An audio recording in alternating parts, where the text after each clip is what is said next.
Hey everybody, and welcome to another segment of AstrologyAnswers.com's weekly forecast. My name is Terence. The week begins on Monday, October the 2nd, 2023, and the work week starts with discerning Mercury, decision-making, communication Mercury, in tension or in confrontation with foggy, nebulous Neptune. You want to be very careful about making decisions or commitments because you may be being deluded. You may not have all the information. Your mind may not be as sharp and as clear. And the moon that sets the public tone is in Taurus. And Taurus is good for being loyal and persevering, but it can also compel many of us to just stay really stuck in their resolve, unbending, not real flexible. So when you're getting this sense with Mercury opposite Neptune that something's not right, some of you may not do anything about it because you're just going to keep on course. Not a good idea. Now, on Tuesday, the moon enters Gemini. The moon in Gemini is going to be there for 2.5 days, once a month.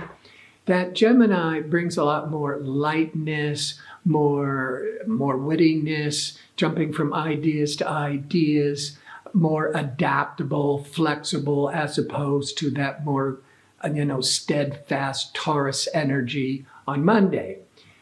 And the sun is in Libra.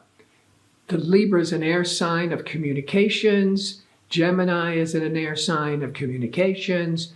And when these two planets are in harmony on Tuesday, it's pretty much can be a very easy flowing day, good for discussions and conversations and brainstorming, especially as now intelligent, discerning Mercury that was being deluded on Monday with Neptune, or out of focus with Neptune. But on Tuesday, now Mercury is very favorable with powerful transformational Pluto. Pluto rules the underworld, our unconscious. So Mercury, excellent with Pluto, can pull us into deep thought, profound conversations, good for counseling, good for introspection. A lot of this research and studying primarily is really favorable. On Wednesday, the moon continues in conversational, talkative, whimsical Gemini, but Mercury, the planet that rules Gemini, the ruling planet of Gemini and of Virgo, Mercury has been in Virgo for a while, a very long time, the last couple of months, because it went retrograde, remember. But now it's moving into Libra around 5 p.m. or so, Pacific Daylight Time, and it's only going to be there for about 2 weeks. But when Mercury, that planet of discussions and conversations and what we're talking about and planning and so forth, being in Libra, Libra is a sign of justice, a win-win situation, compromise. This is a very favorable time for the next couple of weeks with that Mercury in Libra. You're more open to cooperation, compromise, seeking harmony, balance in relationships, in business relationships, what have you. On Thursday, the moon leaves whimsical Gemini, lighthearted Gemini, and goes into emotional Cancer. In fact, Cancer's the sign ruled by the moon. So the moon is at home in the sign of Cancer.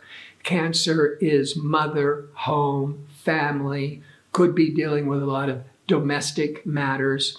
And emotion with the moon in Cancer for those next 2.5 days, and it enters Cancer around 5:32 a.m. Pacific time. You may be more inclined to just want to hang at home or with family, or start really thinking about domestic projects, house cleaning, chores, etc. The moon will be in a difficult angle with Mercury and a positive angle with Saturn in the early evening, 7 to 9 p.m., but Pacific time. So a lot of people will be sleeping. The moon to the Mercury can initiate a lot of misunderstandings, confusion, because the moon is emotional and Mercury is rational, and they can be in tension. Fortunately, as all of that unsettledness of what to do and what to think, and etc., the moon is also in harmony with Saturn. So it may start off with being a bit unsettled, but then the Saturn pulls in the common sense and keeps you grounded and focused. Friday, as the moon continues in Cancer for the entire day, sometimes with the moon in Cancer, it can trigger a lot of feelings, a lot of emotions, and sometimes that can create a moodiness as your feelings are being overly sensitized. But by mid-morning Pacific time, the moon will be in harmony with optimistic, expansive Jupiter. So this is a really favorable time for all things Jupiter, education, promoting, marketing your website, traveling with Jupiter, but feeling upbeat, feeling optimistic with that Jupiter influence. On Saturday, the moon continuing in Cancer for most of the day, but in the late morning, it's going to be in tension with impatient, irritable Mars. That could bring in a lot of emotional anxiousness or irritability and being argumentative, especially as the moon moves past Mars in the late morning, right as you go into early afternoon. Now the moon is in opposition or confrontation with compulsive Pluto. So this is some real reactive, frustrating energies, late morning, early afternoon, Pacific time. You wouldn't want to be trying to have a job interview, have an important business meeting, or being able to maybe iron out some misunderstandings in a relationship. It might get worse because tensions are so raw.